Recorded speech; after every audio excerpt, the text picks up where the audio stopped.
Okay, this video is on mixing and administering insulin. Okay, so so for Mr. Jones, let's say his blood sugar was elevated. Let's say it's at 180. Okay, so as always, you gotta check your Mars, or excuse me, check your orders, uh, and see what the orders has for us for the patient's sliding scale.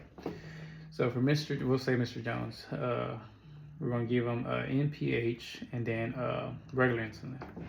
So you go in there, introduce yourself, wash your hands, don unclean gloves, check his armband. All right, Mr. Jones, same as always, can you tell me your name, your date of birth, and make sure it verifies with your file on hand. You can look at the MRN number and all that good stuff. But all right, so we got the right patient. All right, Mr. Jones, we have to give you some insulin, okay? So we kind of just look at them, see how, like, if they're sweating or having confused, agitated, if they've been asking if have they been peeing a lot. Just to make sure, sometimes there's some telltale signs if his sugar's too high or too low.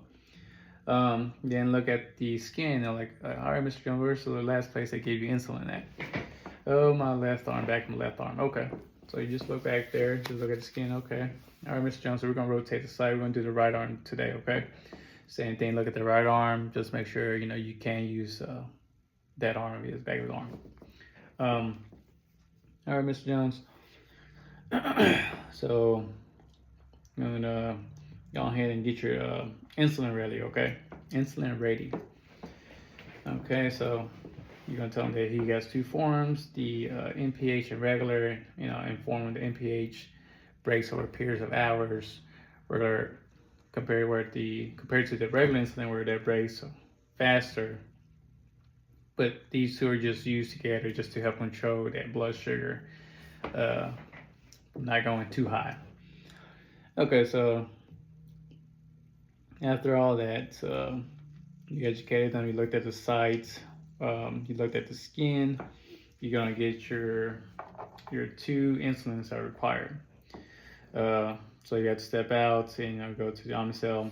You grab the two insulin, which will be the NPH and regular insulin. Look at the orders just to double check, and then from there, always check expiration date. They both expire on February the 2035 for both of them, so they're good to give. Okay. So if you're doing this outside of the patient room, you'll label your syringe.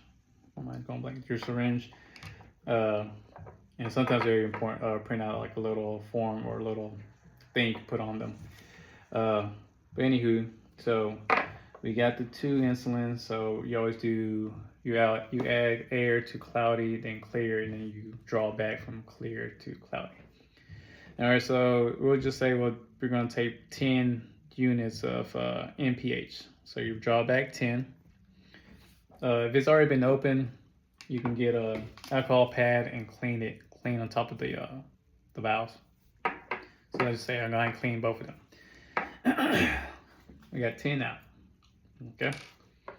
Go straight down and inject the 10 air. Make sure that the medication is not touching the needle. Redraw. And same thing. Pull back 10 again. Okay.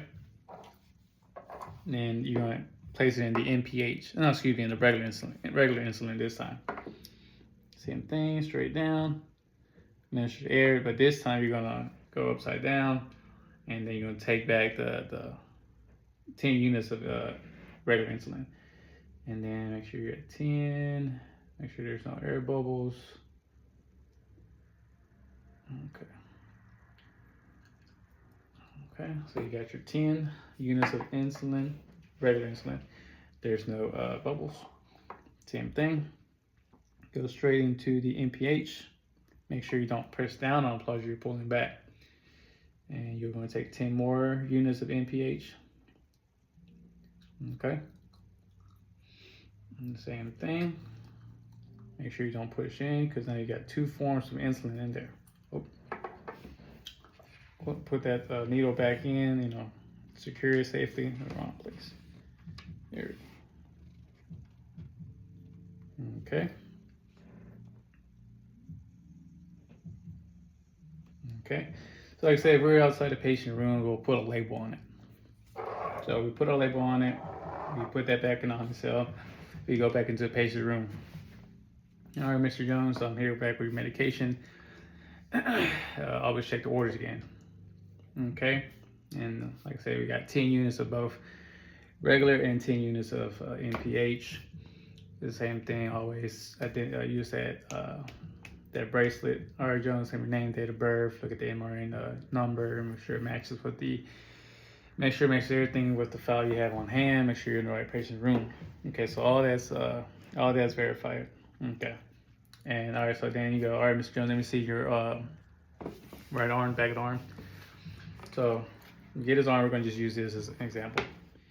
You're gonna squeeze it, and before we do all that, of course, do hand washing and then donning on the glove. Okay, so got my gloves on, got all that situated. Go ahead and get your alcohol pad, clean it, clean the site. If it's more than like, I want to say 2 inches, when you kind of squeeze with 2 fingers, you do kind of like a 90-degree angle. But if it's like 1 inch where you're kind of barely getting skin, you do it at a 45-degree angle. Okay, so I clean the sides. I'm gonna do it's about 2 inches, so I'm gonna do a 90-degree angle. So I'm gonna remove, I got my insulin. Like I said, I've already verified it. Make sure it's the right insulin for my patient. You know, you can scan it, wherever the case may be, but go ahead and get that out. Okay, and it's gonna be a 90-degree angle. And you go straight down. Sorry, you go straight down. Where I cleaned it, or air dried, cleaned it, and then you administer the 20 units of insulin. And then from there, you slowly retract. Put this in biohazard or sharps container. So you throw that in there. You get your alcohol pad and you clean it off. If it bleeds, just use like a cotton ball, put some pressure on it. Like I said, so you already put your needle biohazard container. Let me go ahead and put this up before I stick myself. But yeah, you dump that in the biohazard, and then you tell them before you leave, all right, you feel like you're feeling confused, kind of sweating or anything like that. Like look for like hypoglycemic signs. You know, or if you feel a different kind of way, not a good way, make sure call for help, because sometimes the insulin is too much or too strong, or where the case may be. But you always got to be looking out for them adverse effects or some hypoglycemic effects. And that's why you always ask them, have you ate? And see when's the next time they do eat, especially at nighttime. Always use your nursing judgment on that. But yeah, that's mainly it. After that, you as always, you document, and that's it for administering insulin.